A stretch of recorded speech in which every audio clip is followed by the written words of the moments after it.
Libro del Éxodo, capítulo 23, versículos 10 a 19. Guardarás la fiesta de los ácimos.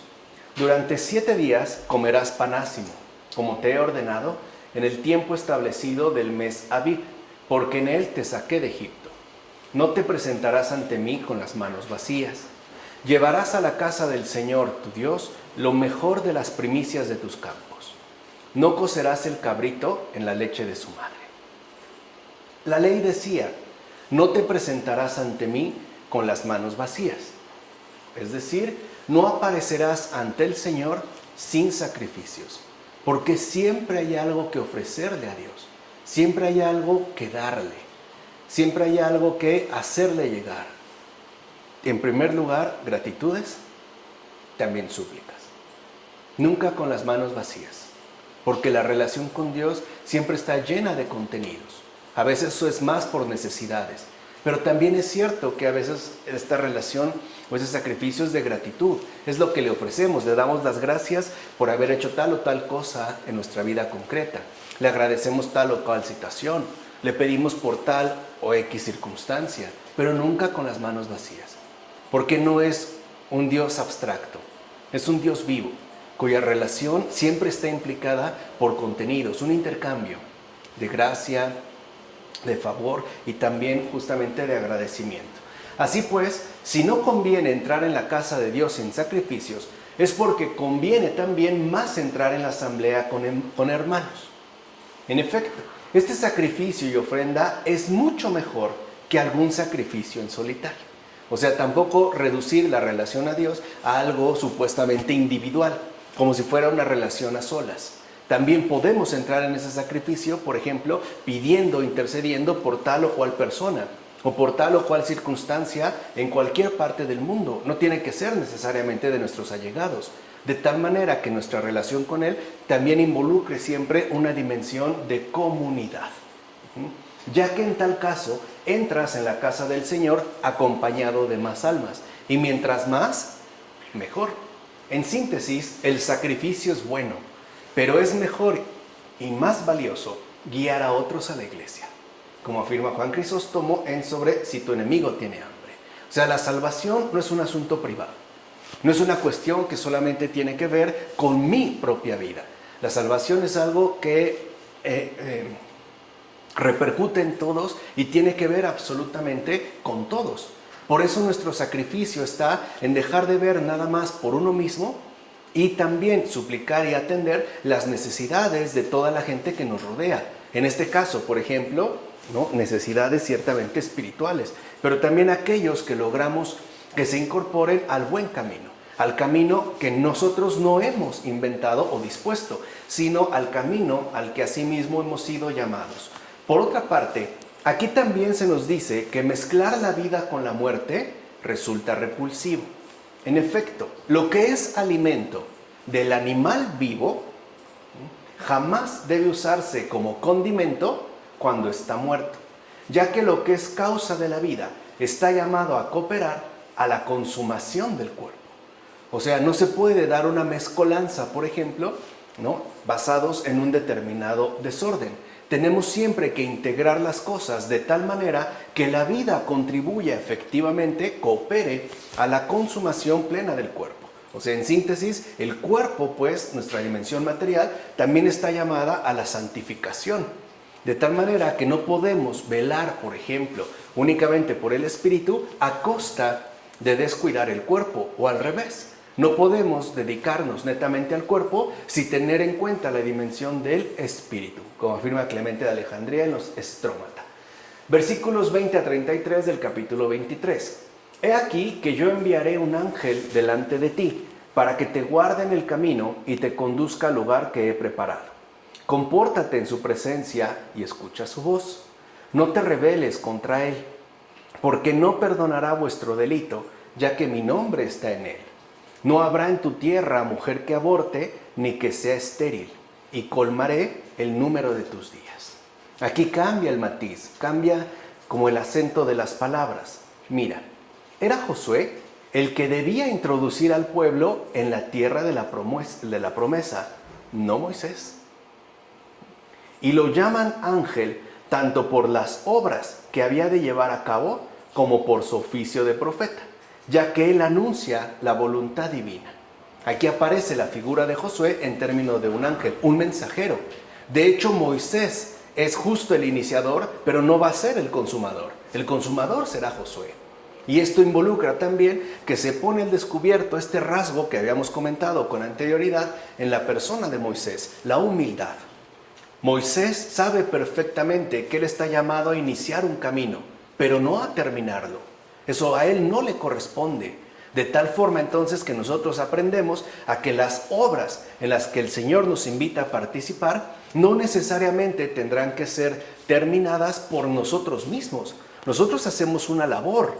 Si es su voluntad que nosotros lleguemos al final, adelante. Si no, como Moisés, podemos quedar incluso reemplazados por una figura, una persona, que tome en este caso la delantera. Por eso les decía, la salvación no es una cuestión que se dé meramente en solitario, como si fuera algo que dependiera de uno mismo y listo. A veces, por ejemplo, quizá la salvación no llegará a nuestros hijos por vía directa, sino quizá por medio de otra persona. Y también hay que ser humildes para entender los planes que Dios tiene establecidos. O sea, no todo es por algo que vaya por propia cuenta. Hay una especie de involucramiento de unos con otros para un beneficio mayor. Lo mismo que Juan, entonces precursor de Cristo, cuando es enviado a preparar el camino del futuro, como afirma Tertuliano en contra de los judíos. Aquí vemos también la insistencia en que el verdadero colaborador de Dios no asume ni un papel protagónico, ni tampoco una posición en extremo definitiva. No, es simplemente una disponibilidad de servicio adecuada a lo que el Señor va solicitando. Lo mismo que Juan. Juan es el precursor, es el que anuncia al Señor. Pero una vez que el Señor ha aparecido, Juan desaparece. Ya no es necesario. Es necesario mientras se requieren tales o cuales cosas. Mientras tanto, puede permanecer. Pero entonces también, en términos cristianos, uno está llamado a aparecer y también, ¿por qué no?, a desaparecer. Ojalá que el Señor mande muchos más, ¿no?, ángeles delante de nuestra obra para que lleguen más adelante y se puedan dar incluso frutos mucho más grandes. Por último, es necesario distinguir el amor carnal del amor espiritual, que es también la lección que se nos da en estos versículos. En efecto, el hombre interior no es idéntico al hombre exterior, ya que uno puede carecer de hijos y ser estéril, mientras que otro abunda en hijos. Si esto es así, de la misma manera que hay un amor llamado carnal, que los poetas llaman eros, y quien ama, según él, siembra en la carne, así también es verdad que existe un amor espiritual. Se nos está hablando de estos dos órdenes del amor, el amor carnal y el amor espiritual. De hecho, el hombre interior es el que ama sembrando en el espíritu. Por decirlo con mayor claridad, si hay alguien portador de la imagen del ser humano terreno, según el hombre exterior, a éste lo mueve el deseo y el amor terrenos. En cambio, al portador de la imagen del hombre celeste, según el hombre interior, lo mueven tanto el deseo como el amor celeste. Por eso se nos indica que el espíritu es entonces la verdadera fuente de la fecundidad, como afirma Orígenes en los comentarios al Cantar de los Cantares. O sea que nosotros también no debemos perder de vista que la prioridad que adquiere nuestra vida cristiana en este mundo es espiritual, aunque eso no excluye lo material. Pero el verdadero motivo es un motivo espiritual, porque es de ahí de donde brotará esa verdadera fuente de la fecundidad, que no necesariamente se remite, por ejemplo, al amor carnal. Puede haber personas que quizá no tengan hijos, pero que sean carnales, pero que sean espiritualmente muy fecundos, lo cual les aporta una dimensión mucho mayor. Capítulo 24, versículos 1 a 11. Después el Señor dijo a Moisés: subid hasta el Señor tú y Aarón, Nadab y Abijú, con 70 ancianos de Israel. Vosotros os postraréis a distancia. Solo Moisés se acercará al Señor. Ellos no se acercarán y el pueblo no subirá con ellos. Luego subieron Moisés y Aarón, Nadab y Abijú y los 70 ancianos de Israel. y contemplaron al Dios de Israel. Había bajo sus pies como un enlosado de zafiro, con un brillo semejante al del cielo. Dios no extendió su mano sobre estos elegidos de los hijos de Israel y pudieron contemplar a Dios. Después comieron y bebieron. Solo Moisés podía acercarse y los demás no, ya que no eran todavía capaces de soportar la gloria de Dios. Recuerden lo que dijimos en versículos anteriores. Dominaba en este momento el temor, no el amor. En cambio, Moisés ya había sido adelantado en este recorrido fundamental, en este panorama que abre ciertamente el amor. Por eso es que es el único que prácticamente se acerca. De hecho, para ellos, es decir, para los que no podía acercarse a la gloria de Dios, las trompetas, en el momento de la entrega de la ley, los rayos, los truenos, las tinieblas y el monte entero envuelto en nubes y fuego, era todo esto ya algo grande. O sea, para ellos lo grande eran las manifestaciones visibles y audibles que ciertamente estaban presenciando. Esto era lo que captaba su atención, no el hecho mismo de que Dios se hiciera presente, de que Dios de forma personal hiciera llegar algo al pueblo y de que Él mismo se diera a conocer. No obstante, Moisés subió y entró en la nube y recibió la ley que se le entregó. Es decir, para el pueblo fueron dadas las tablas con las letras, mientras que Moisés recibió las tablas del Espíritu. Esta es la diferencia que habíamos mencionado hace un momento entre lo carnal y lo espiritual. Una cosa es recibir la ley, ¿no?, en términos literales, según lo que lo leemos, y otra cosa es recibir esta ley, dejar que esta ley se imprima en el corazón por obra del Espíritu. Esa es la diferencia en este caso con Moisés. Por eso no todos pueden llegar a la cima, ya que no se elevan hasta lo alto según el Espíritu. Hay quienes, por decirlo de esta manera, como afirma Gregorio Nazanceno en la Apologética, prefieren quedarse en el nivel literal, porque ahí pueden acomodar las cosas más o menos a su antojo.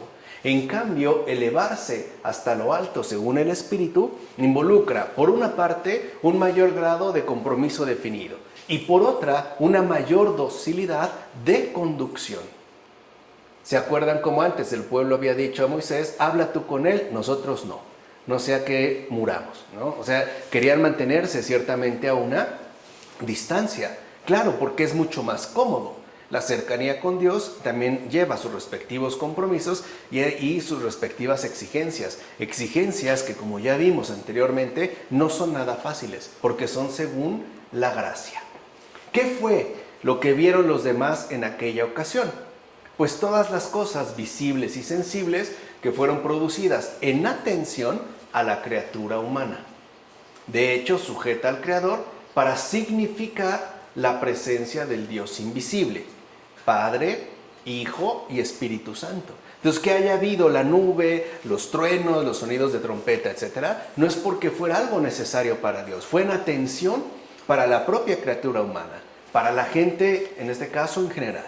Era un modo, pues, de significar esta presencia misma de Dios que en principio es invisible y que además es Padre, Hijo y Espíritu Santo.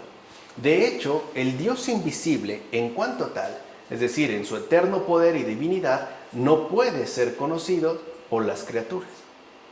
Como afirma Agustín en Sobre la Santísima Trinidad. ¿Quién puede conocer a Dios como Dios mismo? En tanto Dios, no podemos. De hecho, la encarnación también es una concesión a la criatura humana, pero no por ello está agotado el misterio. No podemos conocerlo tal y como es Dios en su eterno poder y divinidad. Así pues, fíjense, una vez nutridos con la contemplación de Dios, o sea, una vez que han recibido el alimento espiritual, entonces sí, a continuación se puede comer y beber para completar la alimentación que en verdad necesitamos. O sea que el ser humano sí posee una adecuada dieta nutricional. Y la verdadera dieta nutricional para cualquier ser humano es la contemplación de Dios, la oración, ¿no?, la dimensión espiritual y también, evidentemente, el comer y beber. Pero aquí lo que se nos deja en claro es qué va primero. Si recuerdan, es el mismo esquema que el Sermón de la Montaña. Primero, la contemplación de Dios, la escucha de la palabra y después, ahora sí, comer. E incluso comer hasta hartarse, como lo menciona el Evangelio. Pero a partir de este cuadro completo nutricional. Hay personas que a lo mejor andamos anémicas, o bien porque nos falta contemplación de Dios, o porque nos falta comer y beber, y nuestra alimentación es insuficiente. No, las dos tienen que ir juntas. Eso es lo que humanamente necesitamos. Alimento espiritual, contemplación de Dios, y alimento terrenal. Es decir, comer y beber. Capítulo 24, versículos 12 a 18. Dijo el Señor a Moisés: sube hacia mí a la montaña y quédate allí, pues voy a darte las tablas de piedra con la ley y los mandamientos que he escrito para instruirles. Moisés penetró dentro de la nube y subió hacia la montaña, y permaneció en la montaña 40 días y 40 noches. O sea que para recibir estas tablas no fue algo instantáneo, requirió un proceso. Mira, el quitar la piedra rodada simboliza el descubrimiento de los misterios divinos que ciertamente permanecían escondidos en la letra inicial de la ley. Estamos hablando pues de los inicios. En efecto, la ley se escribió sobre piedra al principio, no fue Moisés. Dios mismo, ¿no?, escribió en estas piedras las leyes, no Moisés. De hecho, cada uno de nosotros, cuando creemos en la pasión y en la resurrección del Señor, abre su propio sepulcro. O sea, salimos pues de esta prisión de muerte, se remueve la piedra, ¿no?, la piedra rodada, y podemos acceder a la fuente de vida, al misterio de Dios mismo, el cual hasta entonces efectivamente permanecía cerrado. Es pues una figura, como afirma Beda en las homilías sobre los evangelios. Ahora bien, si alguien quiere ver esta imagen de Dios, debe amar a Dios para ser igualmente amado por Él.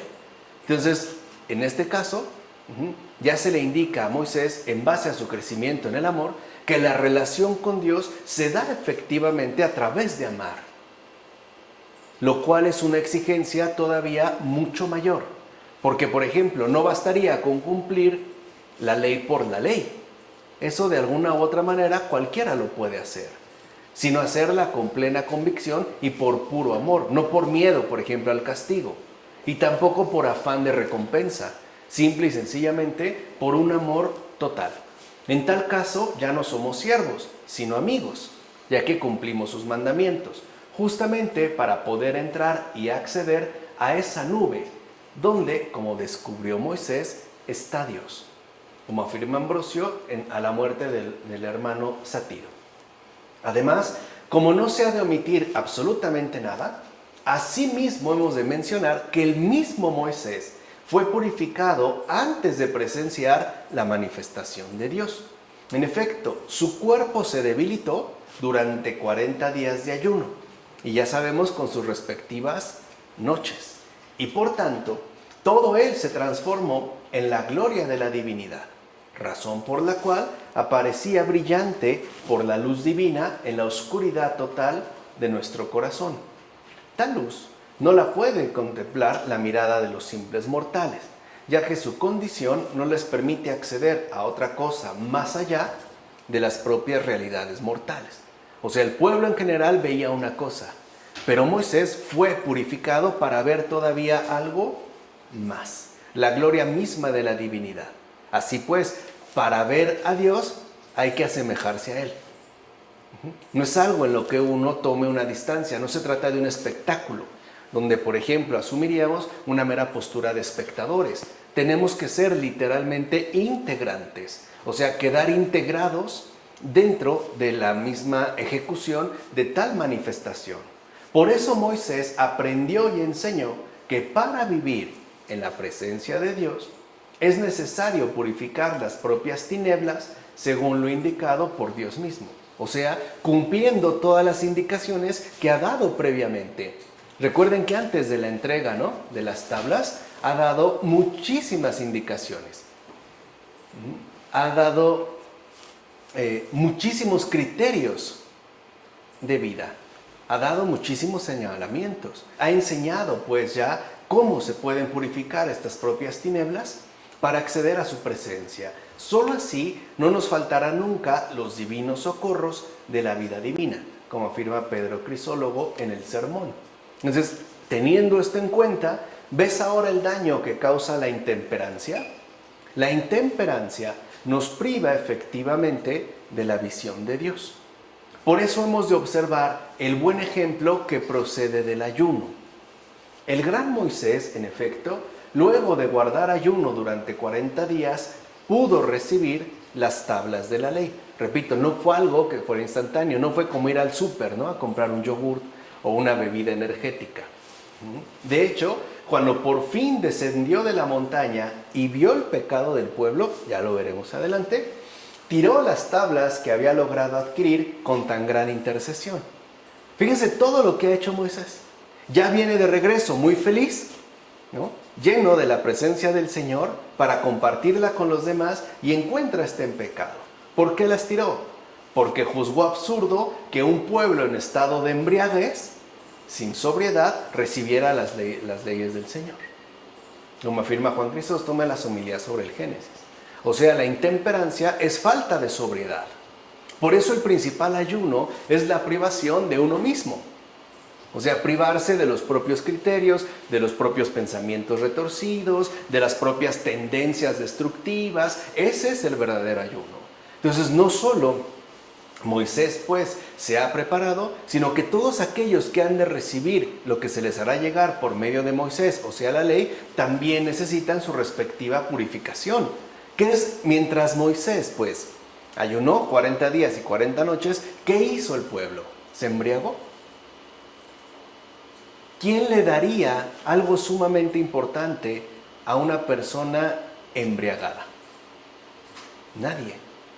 Por eso Moisés juzgó que iba a ser absurdo darles las leyes en esas condiciones. ¿O quién se casaría con una persona sumamente embriagada? Nadie. ¿Quién se tomaría en serio, ¿no?, este proceder? Llegamos así al capítulo 25, versículos 1 a 9.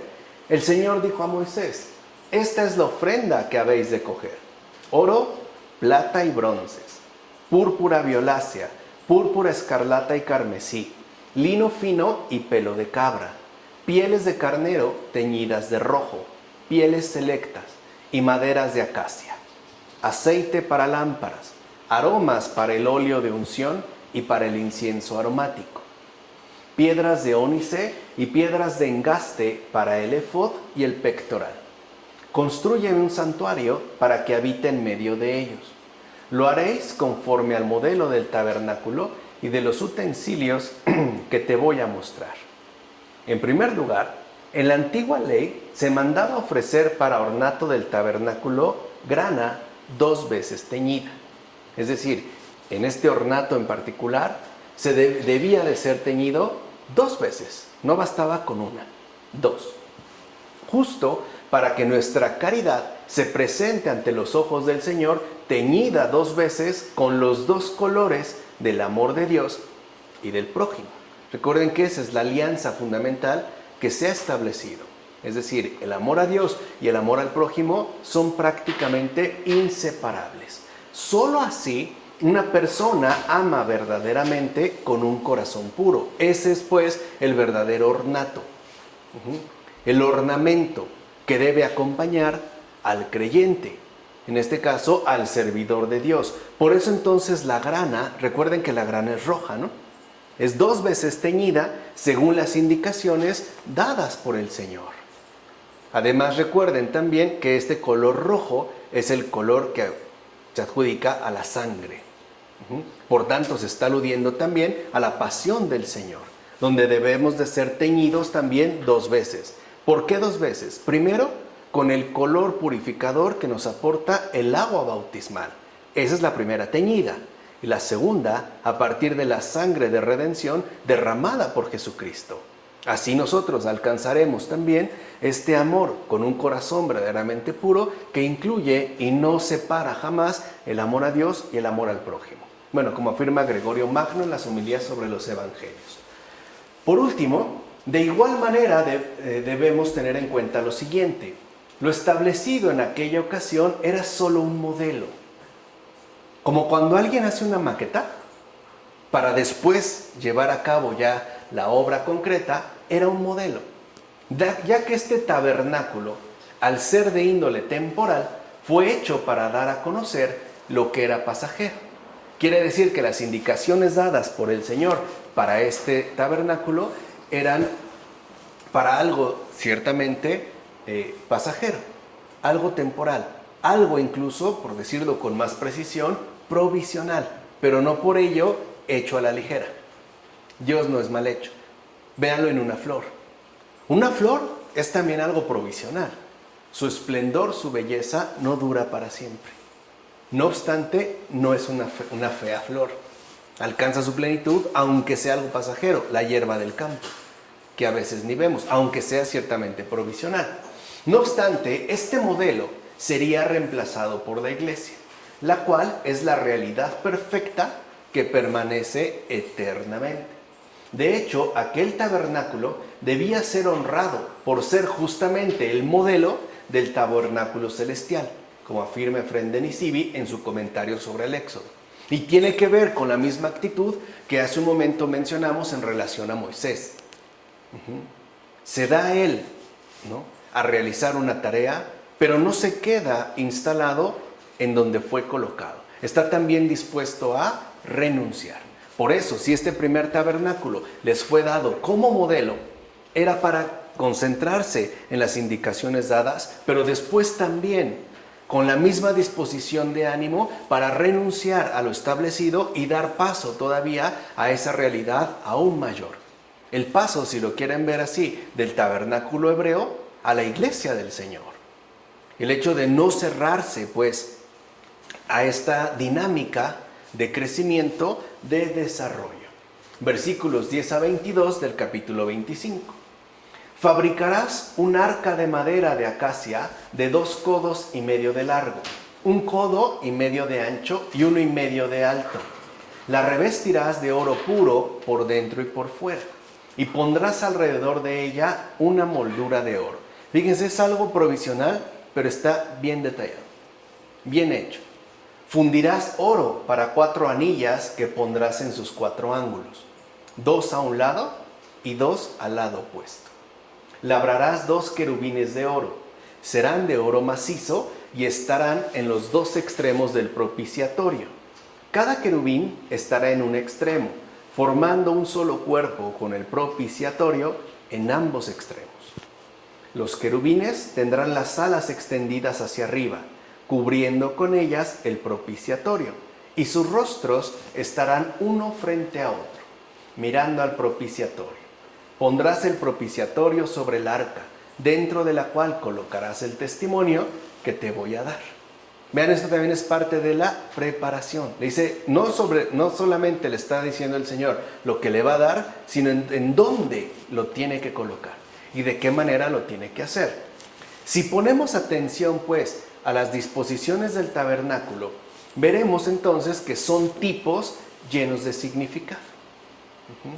Aquí, digamos, los anuncios que se van dando son tipos llenos de significado.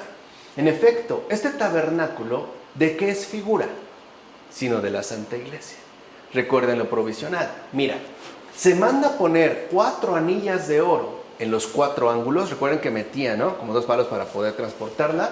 4 anillas de oro en los 4 ángulos, precisamente porque la iglesia, extendida por las 4 partes del mundo, o sea, abarcándola por entero, declara estar sostenida por los 4 libros del Santo Evangelio. Que aquí ya se ve desde un principio que los evangelios iban a ser solamente 4, como 4 son, no más. Y se hacen varales de madera de acacia que se introducen en las anillas para llevarla, porque se han de buscar doctores fuertes y perseverantes como barras incorruptibles, en tanto sostenes fuertes que, siendo siempre fieles a la enseñanza de los libros sagrados, proclamen la unidad de la Santa Iglesia. Vean que de aquí ya se empezaba a hablar de estos soportes que hoy llamamos doctores de la Iglesia, que son los que ayudan, pues, ¿no?, a ir perseverando de manera incorruptible según la enseñanza de los libros sagrados. Así pues, llevar el arca con los varales es llevar la Santa Iglesia con la predicación de los buenos doctores a la vida de los fieles e infieles. Por eso se ordena también que los varales se cubran de oro, para que los pastores, al hacer vibrar a lo que están entregados al oficio de la predicación, no abandonen jamás el estudio de la Sagrada Escritura, como afirma Gregorio Magno en la regla pastoral. O sea que desde aquí, según estas indicaciones, la iglesia iba a ser una realidad viva, con sus respectivos sostenes, ¿no?, sus anillales, las argollas y los doctores que la iban a poder finalmente, ¿no?, acompañar y sostener a lo largo del tiempo. O sea, la iglesia no iba a ser ya algo meramente provisional, no era un modelo, era una realidad cumplida, es una realidad cumplida. Tan es así que aún se mantiene y sigue pues adelante, llevando a su interior al Señor de todos, al Santo de los santos, ya no escondido, sino exhibido, ¿no?, literalmente expuesto, tanto a fieles como a infieles, con todo lo que esto implique. Ahora bien, en algún lugar de la Escritura se nos recuerda lo siguiente: plata escogida es la lengua del justo, como se afirma en el libro de Proverbios. Plata escogida es la lengua del justo. Y a buen seguro se dice que los querubines son de oro macizo, porque realmente significan la plenitud de la ciencia de Dios. En efecto, en esta ciencia, de hecho, está contenida toda la ley del conocimiento. ¿O acaso el oro no tiene relación con el sentido y la razón, y la plata, en cambio, con la palabra y el lenguaje? Como afirma Orígenes en los comentarios al Cantar de los Cantares. O sea que en este caso, la verdadera ciencia, la ciencia de Dios, representada en este caso por los querubines, involucra ese brillo resplandeciente con el cual tiene que emerger la razón y por ende el sentido. O sea que a Dios también se llega por medio de la razón, con esta purificación como el oro, para quitar todo aquello que nos impide o nos obstaculiza la contemplación de Dios. Y de ahí entonces también pasarla a un brillo de plata que tendría que estar expresada tanto en nuestro hablar como en nuestra propia constitución lingüística, es decir, tanto con la palabra como el lenguaje. Entonces vemos que el oro tiene una referencia, una relación con el sentido y la razón. Es parte del logos, es lo que brilla. Pero este brillo no material, a su vez, se verá reflejado con un brillo ciertamente menor, ya por su plena expresión, tanto con la palabra como con el lenguaje. Por eso también los dos querubines que cubrían el propiciatorio se miraban uno a otro con sus rostros vueltos hacia allí, ya que el querubín es plenitud de ciencia. Así pues, ¿qué se significa con los dos querubines, sino los dos testamentos? ¿Cuántos querubines había? 2. ¿Qué se está significando ahí? Los dos testamentos. ¿Y a dónde miraban? Al propiciatorio. ¿Y qué es el propiciatorio sino el Señor encarnado? Quiere decir que la plenitud de la ciencia, contenida tanto en el Antiguo Testamento como en el Nuevo Testamento, son en efecto lo que nos conduce a la contemplación misma del misterio, el Señor encarnado. Están mirando justamente a Dios, que es justo lo que la Iglesia transporta en su seno por medio de sus respectivos doctores, como afirma Gregorio Magno en las homilías sobre los evangelios, ¿vale? Para tener en cuenta estas cuestiones que no son pues de menor importancia. Por último, ¿qué podemos decir con respecto a la placa que estaba situada sobre el arca? De ella, por medio de una revelación, el sacerdote aprendía de Dios todo lo que era necesario cuando el sumo sacerdote entraba una vez al año en el momento solemne de la oración. El sumo sacerdote entraba, pues, en el santuario interior y permanecía postrado ante su presencia. Era entonces cuando eran audibles las voces de Dios desde el interior de esa placa situada sobre el arca. Esto nos ayuda a entender que todas las revelaciones y visiones que le sobrevinieron a los santos tuvieron lugar en el momento de la oración. O sea, como afirma Isaac de Nínive en los discursos, sin oración, ya dijimos, ¿no?, hace rato, también en este caso mencionada, no es posible captar la verdad revelada. Quiere decir que nosotros no alcanzamos la plenitud de la ciencia, o sea, la contemplación de Dios, sin oración, que es justo lo que purifica el oro de nuestra razón y también pule la plata de nuestro lenguaje. O sea, hay que estar plenamente incrustados en la oración para poder adquirir ese brillo que nos permite la contemplación del misterio. Así llegamos al capítulo 25, versículos 23 a 40. Construirás una mesa de madera de acacia de 2 codos de largo, 1 de ancho y 1,5 de alto. Labrarás también un candelabro de oro puro. Fíjate y hazlo según el modelo que se te ha mostrado en la montaña. Vean cómo siguen pues las indicaciones dadas por Dios a Moisés. La ley, como queda claro, es la gran fuente de enseñanza. Aquí ya se manifiesta efectivamente como lo que es, una gran fuente de enseñanza, un principio sólido del buen camino. Por eso a Moisés se le dice claramente que debe hacer todo según lo que le fuera mostrado en la montaña. O sea, a partir pues de lo que ha adquirido por medio de esta contemplación, lo cual también es resultado de la purificación que ha experimentado. Es decir, el santuario de Dios, y esto es algo fundamental, no es obra humana, sino obra de Dios mismo.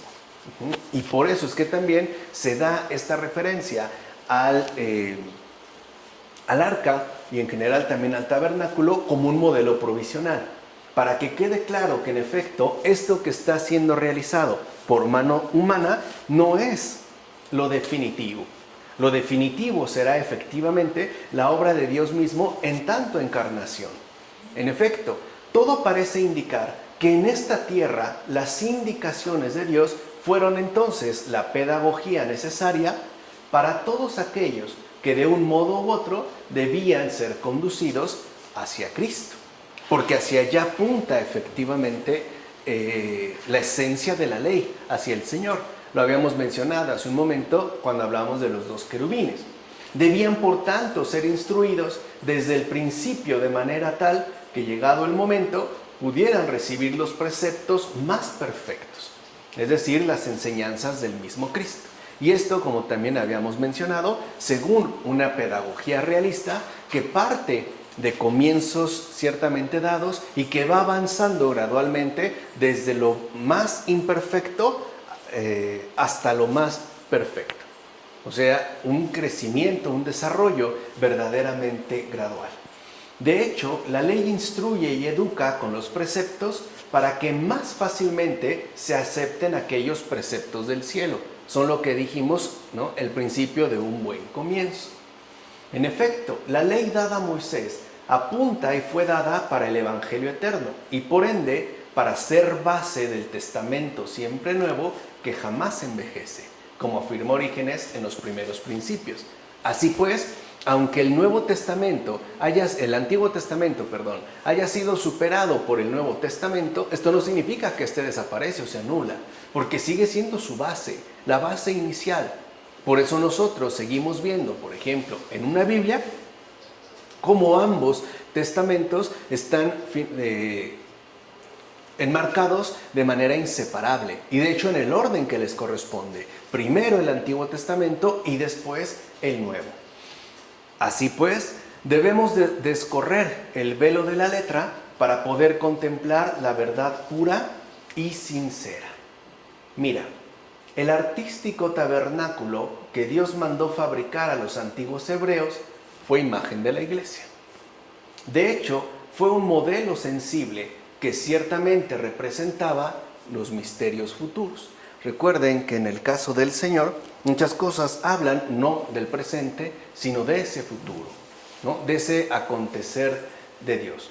Pues el ejemplar que mostró Dios a Moisés en el monte, según el cual se construyó el tabernáculo, era una viva estampa del domicilio celeste, al cual aspiramos también nosotros. Ciertamente, la pobre humanidad no ha llegado aún a aquella verdad pura y nítida, la cual ni soportar podemos mientras vivimos en esta vida mortal, ni podemos resistir según nuestros débiles ojos. Por eso los judíos anunciaron solamente la sombra de la imagen. En cambio, nosotros celebramos una imagen clara, aunque no definitiva. Y esto es algo importante. Aunque nosotros hablemos ciertamente ya de la iglesia como la imagen clara que ha sido realizada, no significa que en efecto esta sea lo absolutamente definitivo, ya que la verdad pura y sincera solo se nos revelará exactamente después de la resurrección. Es decir, cuando por fin, ahora sí, veamos el tabernáculo celestial, cuyo fundador y arquitecto es Dios mismo, como afirma Metodio en el banquete. O sea que la iglesia, también en la forma actual en la que nosotros la conocemos, no es lo definitivo, no es que así se quede de manera perpetua. Estamos llamados finalmente a una visión final, donde se revelará por completo la verdad, donde todo quedará pues ya inserto a la luz de la verdad pura y sincera. Además, observa también qué magnífica es la glorificación de la materia, para que veamos cómo no solo se trata, ¿no?, de elementos que espiritualmente a lo mejor resultarían de un modo u otro ajenos a nuestra realidad concreta y palpable. Aquí también se da una glorificación de la materia, algo que quizá hoy en día estamos perdiendo en el mundo contemporáneo al volvernos cada vez más y más inmateriales, cada vez más y más, si lo quieren ver así, virtuales, según la realidad virtual. En efecto, ¿qué hay más insignificante que el pelo de las cabras o la pigmentación de los colores? Recuerden que se había mencionado en este apartado de la escritura que se utilizaran, ¿no?, pieles de cabras. ¿Qué puede parecer pues más insignificante o qué tiene que ver el pelo de las cabras o la pigmentación con la que se indicó que se pusieran según algunos colores? Incluso las obras realizadas por manos humanas son pequeñas e insignificantes, por mucha belleza o maestría que posean. Sin embargo, ¿no usó Dios de todo esto para ponerse delante de su pueblo? Por eso no adoramos la materia, sino al creador de la materia, ya que para provecho nuestro es que creó la materia, pues fue a través de ella que realizó nuestra salvación, como afirma Juan Damasceno en el discurso sobre las imágenes, algo que resulta también ser fundamental para nosotros en este mundo contemporáneo. Por una parte, porque tal parece que estamos atravesando, ¿no?, la negación o por lo menos una especie de extraña anulación de la materia. Para nosotros se ha perdido, de alguna forma, la densidad de lo concreto.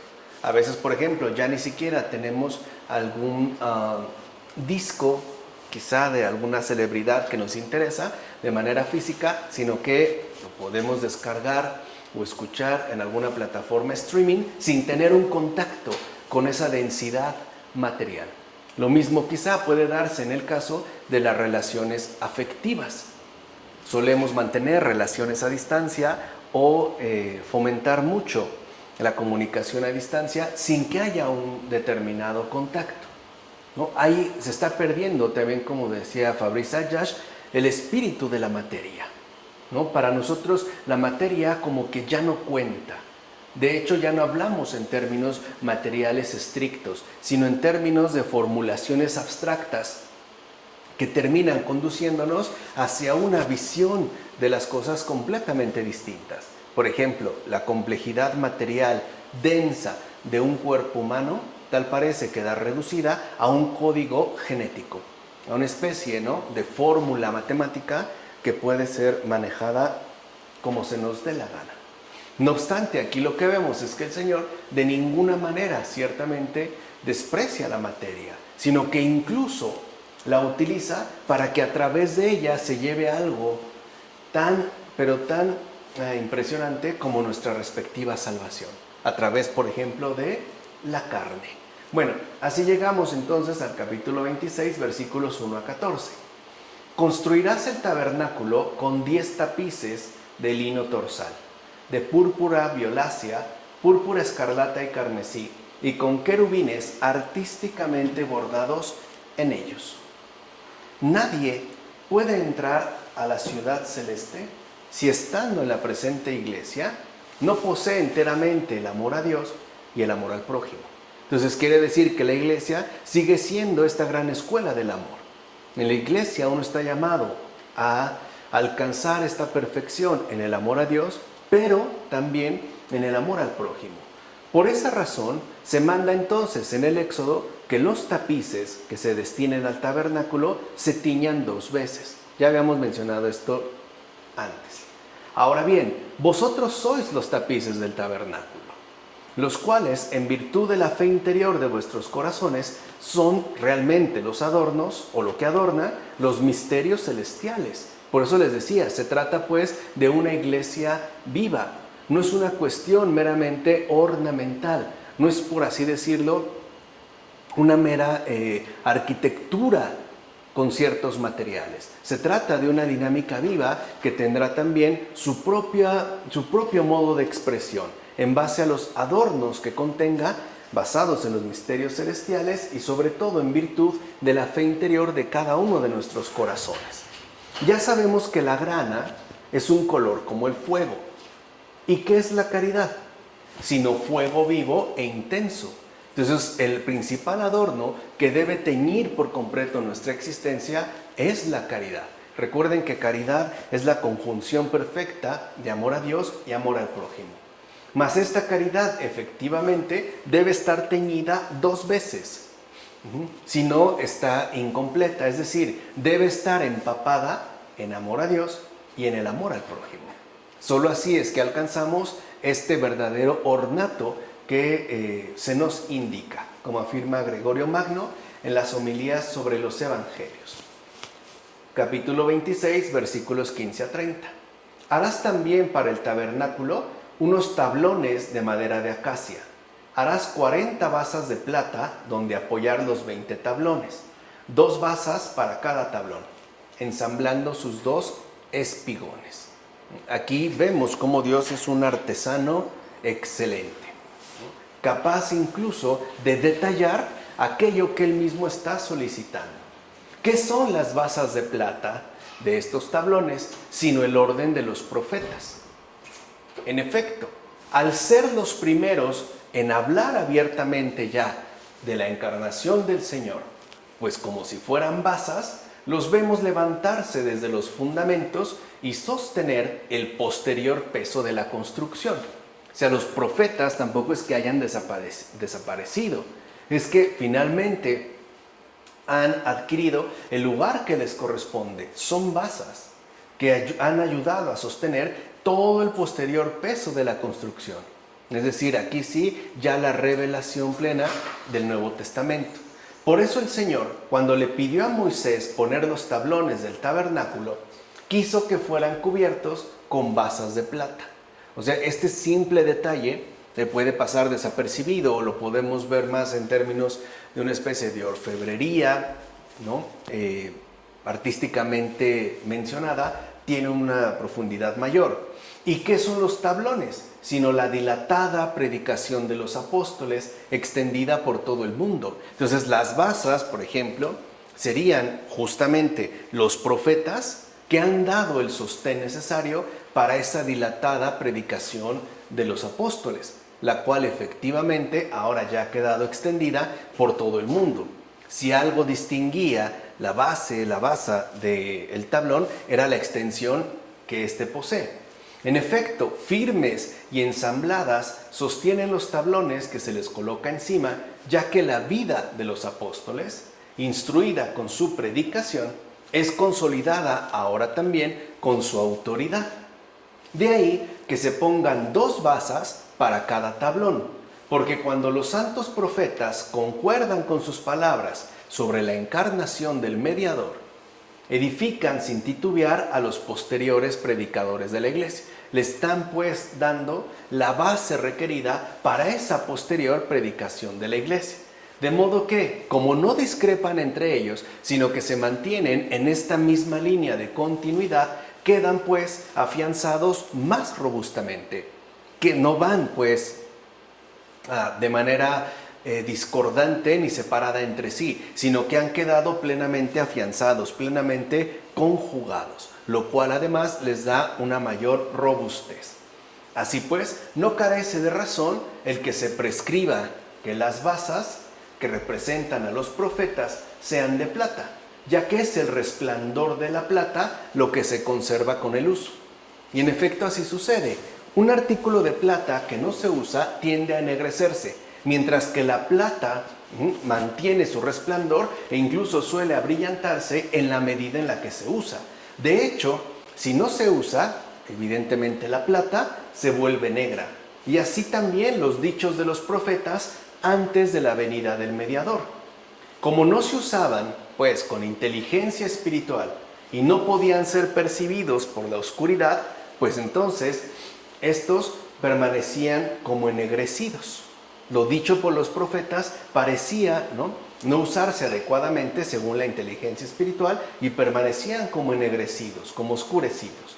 Pero después, llegando ya el mediador, es decir, nuestro Señor Jesús, los limpió ante nuestros ojos con la mano de su encarnación, y así toda la luz que se escondía en ellos finalmente resplandeció. Ahora sí, quitó todo este ennegrecimiento y mostró el brillo que les correspondía desde el principio. De hecho, al usarlos, reveló el sentido precedente porque ratificó sus palabras con los hechos, como afirma Paterio en la explanación al Éxodo. Entonces, ya para terminar en esta ocasión, ¿qué es lo que sucede con el Señor? Revela el sentido que había quedado ennegrecido debido a la falta de uso espiritual de lo dado previamente en los profetas. Y Él ratifica lo ahí establecido no solo por medio de sus palabras, sino también por medio de sus hechos, que nosotros de hecho estamos también llamados a realizar en base a las palabras y los hechos del propio Señor Jesús en nuestra vida. Dicho de otra manera, la vida cristiana permanece como ennegrecida, sin uso, ensombrecida, quizás sería más preciso decir, en la medida en la que nosotros no usamos el sentido verdaderamente espiritual que posee lo revelado en el Nuevo Testamento a través no solo de nuestras palabras, sino de nuestros hechos.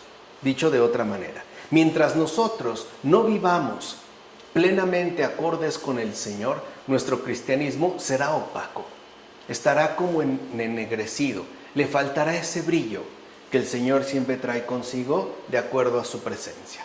Vamos a dejarle hasta aquí. En nombre del Padre, del Hijo, del Espíritu Santo. Amén.